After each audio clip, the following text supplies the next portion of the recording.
Ada dulu yang pengen bunuh diri karena ditolak sama ceweknya. Kebetulan di depan rumah ceweknya itu ada truk lagi berhenti. Terus dia balapan, sengaja nabrakin dirinya ke truk yang lagi berhenti, tepat di depan rumah ceweknya. Kenapa? Pengen nunjukin ke ceweknya, aku gak bisa hidup tanpa kamu. Coba.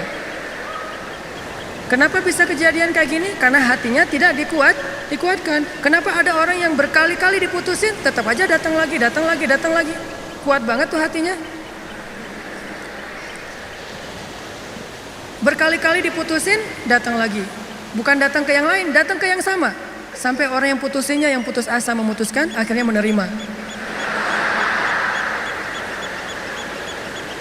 Nah, di sini berarti bukan soal layak dan tidak, soal siapa yang paling sabar ya. Kan kata Umar bin Khattab, rahasia kemenangan dalam satu pertarungan, ini yang ngomong jawaranya ya, Umar bukan saya.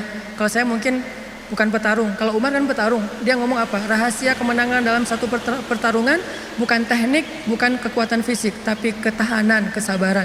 Siapa yang paling sabar, dia yang akan menang. Siapa yang paling sabar sampai ronde 10, maka dialah yang menang. Begitu juga dalam kehidupan, siapa yang paling kuat, dialah yang akan sukses, yang paling sabar. Ternyata kadang Allah menolong kita bukan dengan cara buat hidup kita gak ada masalah. Justru kadang masalah itu kuliah buat kita. Masalah itu nyantri buat kita. Masalah itu kursus buat kita, biar kita mengerti kebaikan.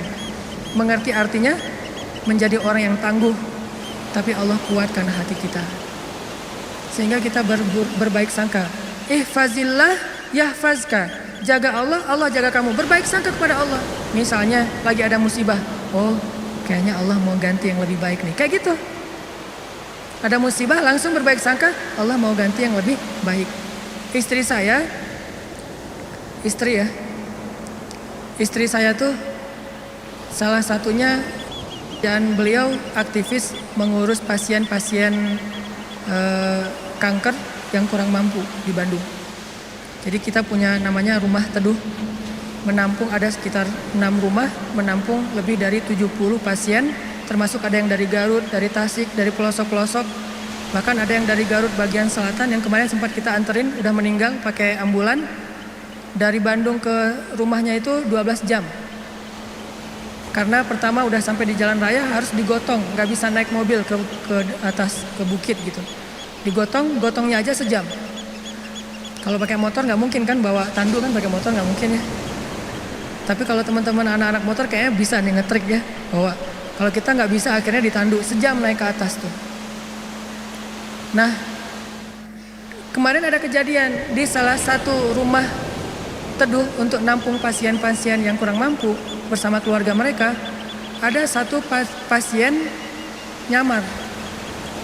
Dia pura-pura sakit, terus tinggal di situ sehari.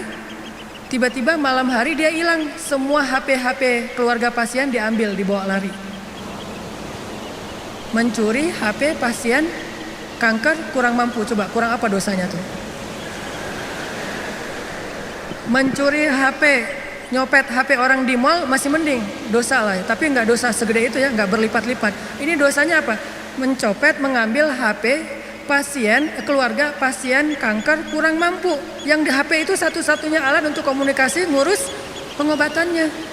Kita nelpon mereka juga di situ, nelpon dokter lewat HP itu, diambil sama dia. Hilang sekitar 5 HP, 5 pasien.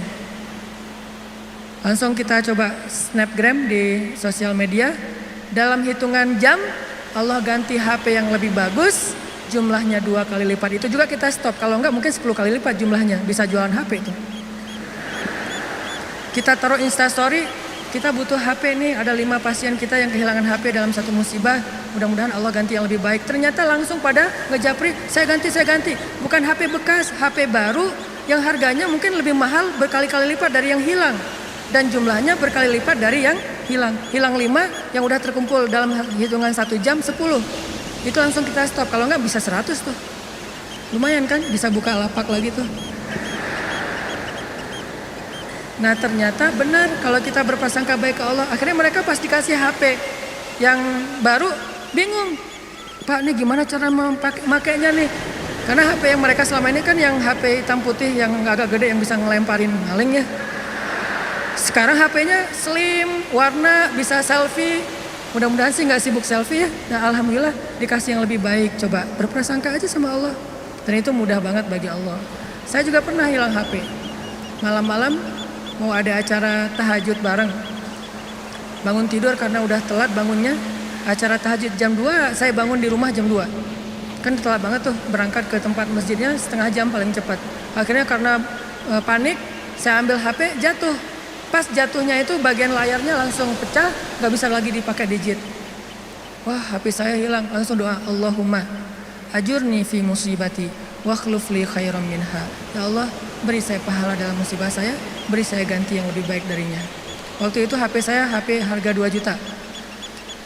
Paginya jam 10 pagi Allah ganti dengan Samsung Note 5 yang waktu itu harganya masih 10 juta. Coba. Langsung cash langsung dikasih sama Allah. Gimana caranya? Allah yang punya cara.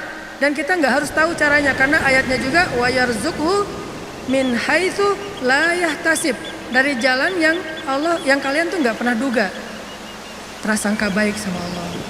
Ditolak, oh berarti akan diberikan yang lebih baik dari ini. Ditolak lagi, oh berarti lebih baik lagi. Cari lagi yang lebih baik, ditolak lagi. Makanya nyari yang terbaik. Begitu ditolak, Allah berarti akan menggantikan yang lebih baik dari dia. Itu ada cewek, Masya Allah, berhijab, hafal Al-Quran, juz 30. Lancar. Ini kayaknya tipe saya banget nih. Jadi saya gak perlu repot-repot ngajarin Al-Quran ke anak saya. Udah ada mamanya. Ini kayaknya cewek yang setia, keibuan. Kayaknya dia gak senang keluar, lebih senang di rumah. Pas banget dengan tipe kita misalnya. Ternyata pas datang ditolak. Maaf saya udah tunangan. Lagi-lagi kayak gitu ya. Gak survei dulu sih, langsung datang aja. Karena gak ada surveinya, datang ditolak. Oh, mudah-mudahan dikasih yang tadi juz 30. Karena ditolak dikasih yang 30 juz. Tapi sekarang masih juz 30 juga bertahap. Pas sudah nikah nanti dia hafal Quran jadi 30 juz. Bisa kayak gitu, bisa banget.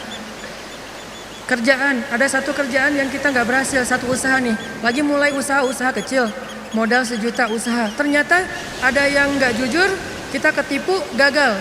Jangan langsung berburuk sangka ke Allah, apa maunya lagi Allah nih.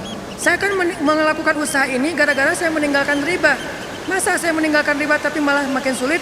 Kayaknya Allah gak rela ya, saya mau hijrah. Yaudah deh saya balik lagi, malah saya juga sama Allah. Kayak gitu kan? Berarti kita sudah berburuk sangka kepada diri kita sendiri. Harusnya, oh Allah gak mau ngasih saya rezeki yang receh kayak gini nih. Makanya dibikin ini ada masalah dikit, dikasih rezeki yang lebih besar. Usaha lagi. Dari mana? Kan udah habis modalnya. Bukankah Allah maha kaya? Bukankah Allah alam yajidka yatiman fa'awa wa wajadaka dhallan fahada wa wajadaka ailan fa'aghna. Tinggal kita yakin aja dan berbaik sangka kepada Allah. Makin yakin dan makin berbaik sangka, makin Allah nunjukin hal-hal yang ajaib dalam hidup kita. Saya sering cerita, pasti teman-teman mungkin sebagian pernah dengar di YouTube. Gimana saya ngebuktiin kebesaran Allah dengan sedikit mengambil resiko gambling, yaitu berangkat ke luar negeri gak punya modal sama sekali, gak bawa duit 1 rupiah pun gak bawa, berangkat ke luar negeri. Terus apa keyakinan saya? Baik sangka kepada Allahnya. Saya cuma berbaik sangka waktu itu Allah di Indonesia sama Allah di Mesir itu sama. Beda gak Allah di Indonesia dengan di Mesir? Sama kan ya? Terus yang ngasih makan kita di Indonesia Allah, berarti yang ngasih makan kita di Mesir Allah juga. Ya udah, berarti nggak ada masalah. Orang yang ngasih makannya sama, kecuali yang ngasih makannya beda. Di Indonesia yang ngasih makan ayah, berarti di Mesir harus cari ayah mertua. Ayah bukan pemberi makan, tetapi ayah yang dengan lewat dialah Allah memberi kita makan. Tapi punya cara yang lain, Allah lah pemberi makan. Akhirnya saya berangkat. Allah di Indonesia dengan Allah di Mesir sama. Apakah Allah akan mengecewakan hambanya yang berbaik sangka? Enggak. Ternyata terbukti banget teman-teman. Saya malah merasa sangat diperlakukan dengan istimewa oleh Allah sepanjang perjalanan sampai pulang lagi ke Indonesia. Enggak kelaparan sama sekali. Ikhtiar. Cuman kadang kita ikhtiar habis-habisan, kalau Allah mengatakan tidak ya tetap aja nggak bisa. Ada juga orang yang ikhtiarnya biasa-biasa aja, Allah bilang ya, dapatnya lebih dari apa yang dia ikhtiarkan. Saya jual bakso, jual doang, yang masak teman, karena saya nggak bisa masak. Saya bilang ke teman, lo masakin bakso, nanti biar gua yang jual. Nanti bagi 2, lo 30%, saya 70%. Oh ya boleh, dia masak, terus saya jualan bakso ke warga Indonesia yang ada di Mesir. Plus warga Malaysia, karena Malaysia lebih banyak daripada Indonesia. Indonesia sekitar 3.000, Malaysia sekitar 6.000, Malaysia sekitar 12.000. 2 kali lipat jumlah mahasiswa Malaysia jualan. Lagian kalau orang Malaysia mungkin karena nggak terbiasa makan bakso, nggak bisa ngebedain bakso enak dan nggak enak ya. Jadi lebih aman nih. Jangan jual bakso ke orang Bandung, ketahuan banget nggak enaknya. Karena orang Jawa Barat kan banyak jual bakso tuh. Wah ini nggak kayak bakso di tempat saya, jual bakso ke mereka. Dan saya ngasih jumlah pentol baksonya tergantung mood. Kalau orangnya kayaknya nyaman nih, enakan nih, kasih banyak. Kalau orangnya nyebelin, kasih aja 2, cukup lah. Datang wajahnya cemberut gitu, mau apa? Beli bakso. Oh ya, 2 kasih aja. Terus temennya, Mas, ya, mau apa? Beli bakso? Boleh? Oh boleh. Oh, kasih 10. Akhirnya pas makan berdua, ngeliat sebelah, kok beda? Beda amalan. Rugi kah? Nggak rugi, untung juga gede. Bakso, catering, jual dolar keliling. Terus pokoknya ada adik-adik kelas baru datang langsung dipalakin. Dolarnya sini. Langsung kasih dengan pon Mesir. Dolar. Dalam sehari bisa dapat 1.000 dolar, lumayan. Sampai akhirnya setelah saya berangkat ke Mesir, justru nafkah keluarga saya lebih lancar daripada saya di Indonesia. Buktinya apa? Adik-adik itu sekolah saya biayain, kirim dari Mesir. Dari mulai dia SD, SMP, SMA dibiayain. Terus ibu nanya, saya nanya ke ibu, Mak, kan di Aceh, Mak butuh apa di rumah? Kalau abang ada duit lebih, Mak pengen beli kulkas. Karena seumur-umur saya, kita belum pernah punya kulkas sendiri, rumah juga ngontrak. Kalau Ramadan itu ngambil es dari rumah tetangga. Nah ini mau Ramadan nih, pengen punya kulkas sendiri. Oh boleh Mak, berapa aja lah. Yang 5 juta juga gak apa-apa kata Mak. Kemahalan. Akhirnya saya kirim 1,5 juta beli kulkas yang 1 pintu, yang kecil. Bahagia. Mak butuh apa lagi? Ya ini adik-adik baju lebaran belum dibeli, kirim baju lebaran. Mak butuh apa lagi? Ini uang kontrakan bulan ini belum bayar, kirim. Ternyata benar kalau kita berbaik sangka ke Allah sekali, Allah akan ngebalasnya minimal 10 kali. Sampai menikah di sana, punya anak di sana, pulang ke Indonesia. Saya sering gambling dengan cara berbaik sangka kepada Allah. Tapi jangan gambling sesuatu yang Allah gak janjikan ya. Saya berbaik sangka ke Allah, berdiri aja di rel kereta, pasti gak akan ditabrak lah. Allah gak pernah bilang siapa yang berdiri di rel kereta akan aku tolong dan tidak akan ditabrak. Gak ada janji Allah kayak gitu. Ada gitu ayatnya. Coba gambling ke yang ada ayatnya. Siapa yang bertakwa pasti akan aku kasih jalan keluar. Siapa yang bersabar pasti aku berikan pertolongan. Siapa yang sholat pasti aku akan membantu dia. Yang Allah udah janjiin, maka gamblinglah dengan hal itu. Ambillah resiko dengan janji-janji itu. Tapi kalau Allah nggak ngejanjiin apa-apa, jangan ambil resiko. Karena Allah juga nggak punya perjanjian. Siapa yang loncat dari tower pasti akan selamat. Nggak ada ayatnya, nggak ada hadisnya. Siapa yang minum racun nggak apa-apa.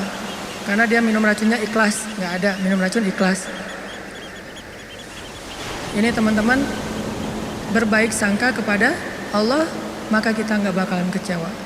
Ada masalah apa aja, balikin lagi ke Allah. Oh ini kayaknya Allah pengen ngasih kebaikan. Yang baik-baik aja yang dipikirin tentang Allah. Begitu sekali kita berburuk sangka ke Allah, sekali itu kita telah memberikan kesempatan buat diri kita untuk celaka atau mendapatkan kerugian. Aku tergantung prasangka hambaku kepadaku.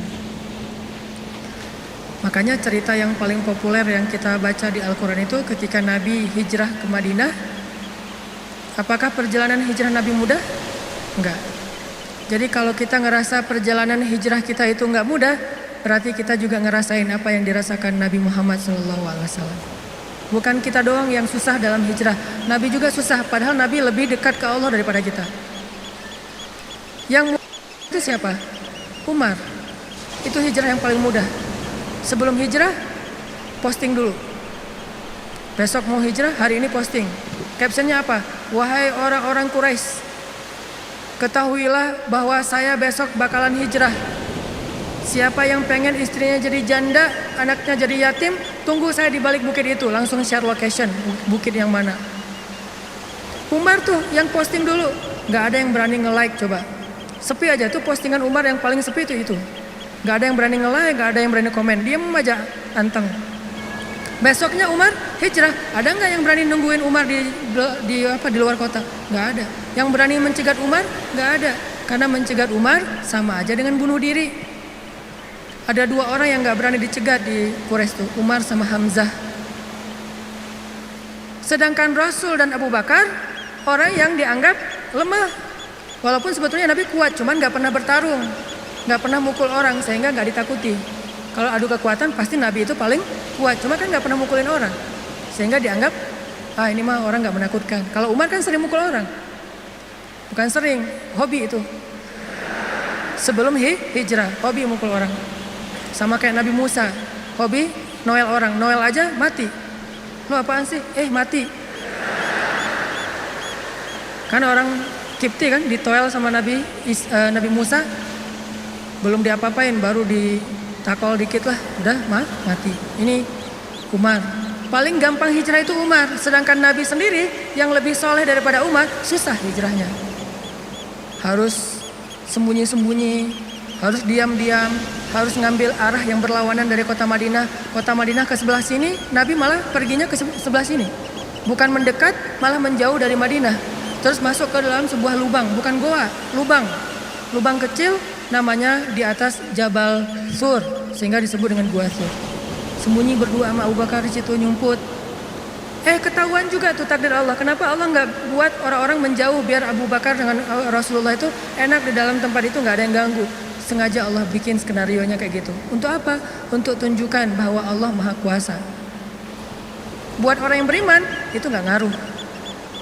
Mau kayak gimana juga sulitnya nggak ngaruh. Yang penting Allah ridho, itu aja yang penting. Yang penting Allah bersama kita. Cuma itu yang penting.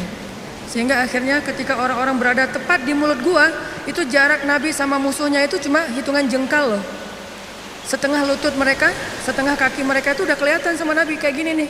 Tepat di depan Nabi.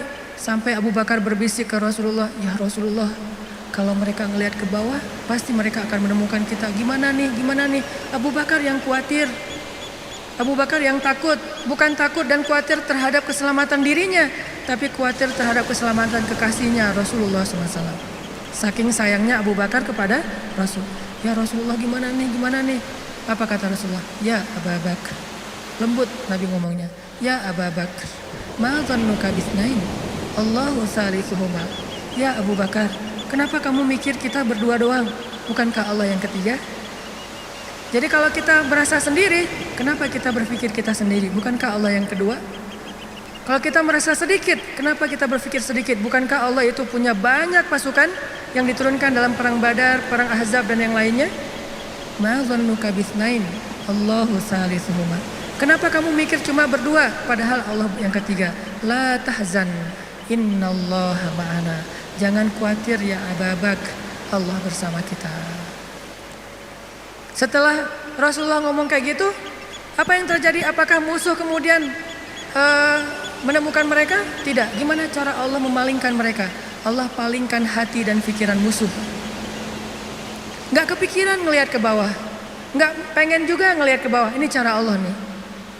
Kalau ada berita bahwa di situ ada laba-laba, ada merpati bikin sarang, itu masih kontroversi di antara ulama. Ada ulama mengatakan itu benar, ada ulama mengatakan itu dhaif. Allahu alam.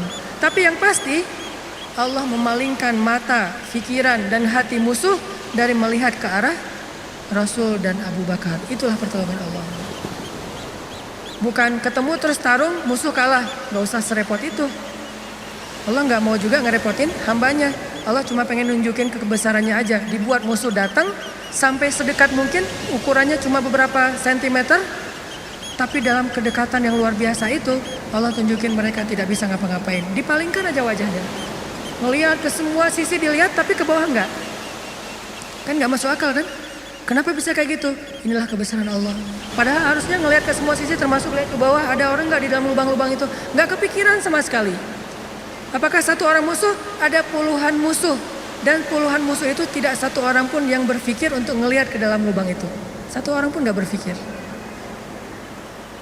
Begitulah cara Allah menolong kita. Allah bisa buat semua hati sayang kepada kita sehingga Allah angkat derajat kita. Allah mengangkat derajat seseorang, merendahkan yang lain. Tiba-tiba semuanya jadi simpatik sama kita, respect sama kita. Mudah banget buat Allah. Dan kita melihat itu dalam banyak kejadian dalam kehidupan kita. Ada orang yang tiba-tiba muncul, ada orang yang tiba-tiba tenggelam, dan itu cara Allah. Ada yang orang tiba-tiba Allah buat dia terkenal, tiba-tiba orang dihindarkan dari semua orang, tinggal sendiri. Itu sangat mudah buat Allah. Makanya berbaik sangkalah kepada Allah dalam semua urusan. Sehingga ketika kita berbaik sangka kepada Allah, Allah akan memperlakukan kita seperti apa yang kita persangkakan. Jaga Allah, Allah jaga kita. Itu satu. Hari ini dua aja nih.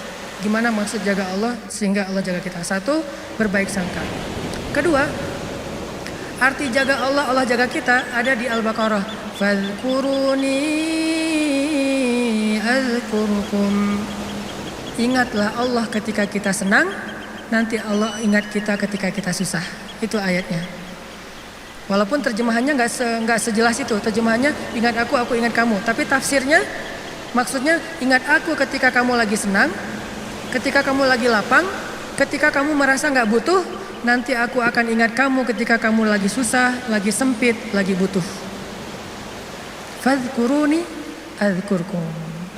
Jangan cuma ingat Allah pas kita butuh. Sehingga nanti Allah baru akan ingat kita di kebutuhan berikutnya. Karena Allah membalas perbuatan kita, bukan langsung waktu itu.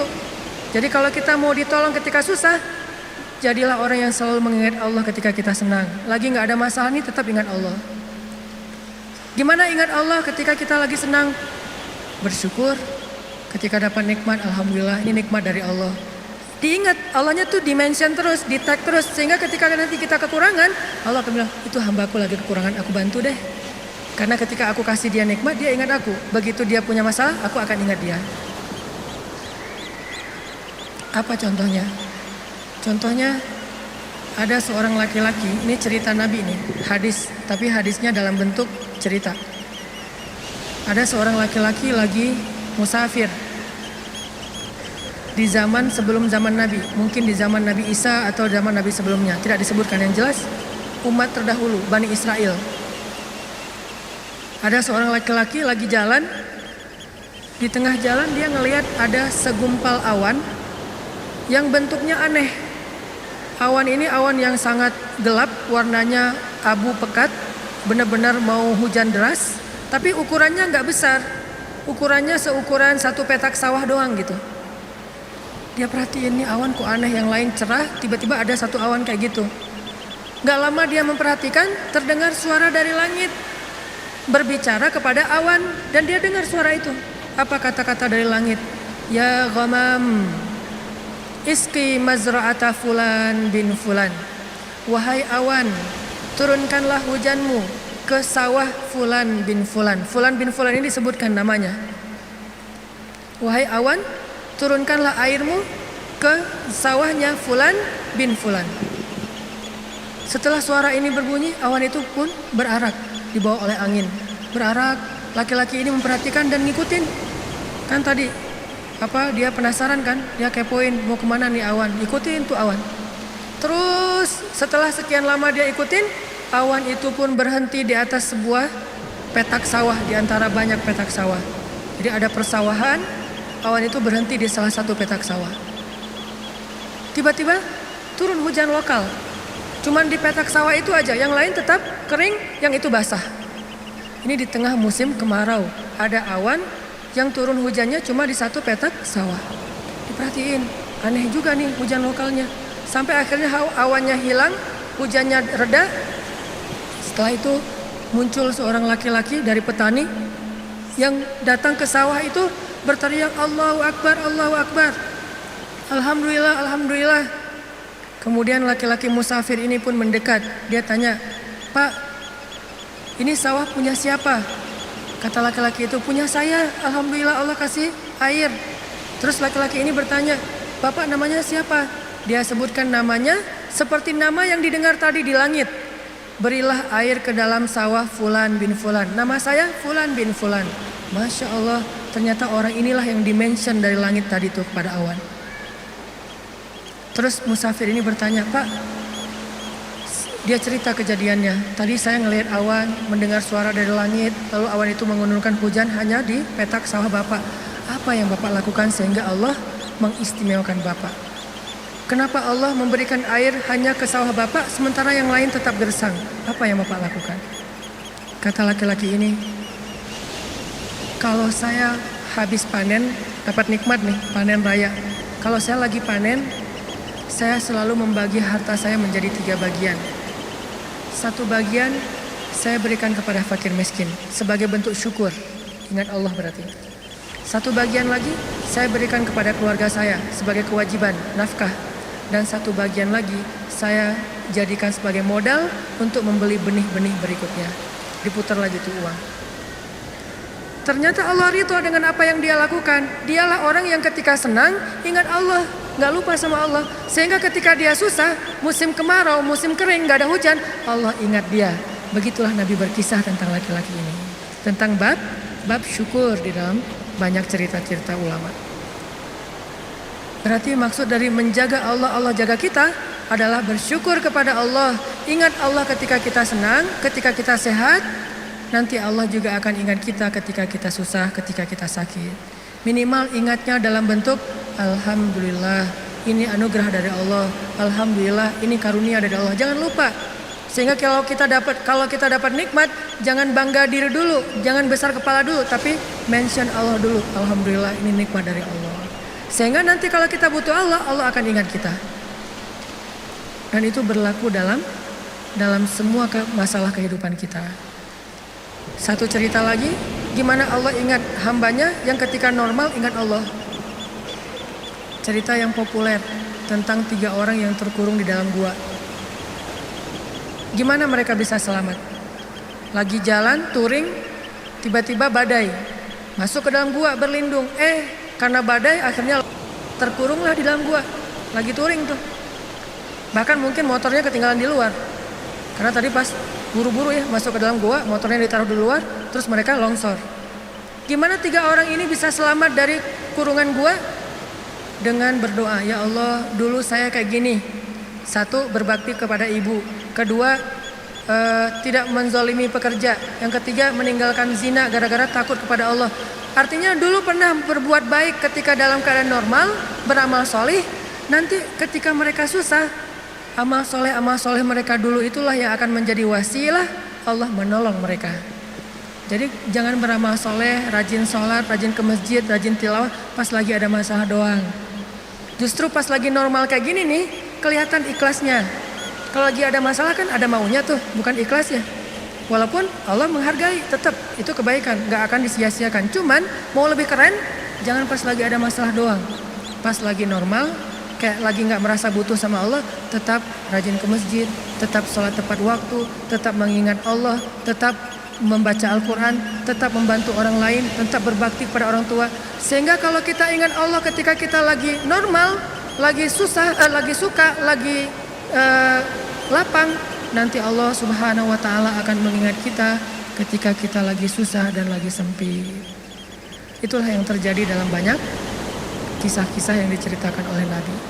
Mudah-mudahan ini bisa jadi booster buat kita teman-teman. Kesimpulannya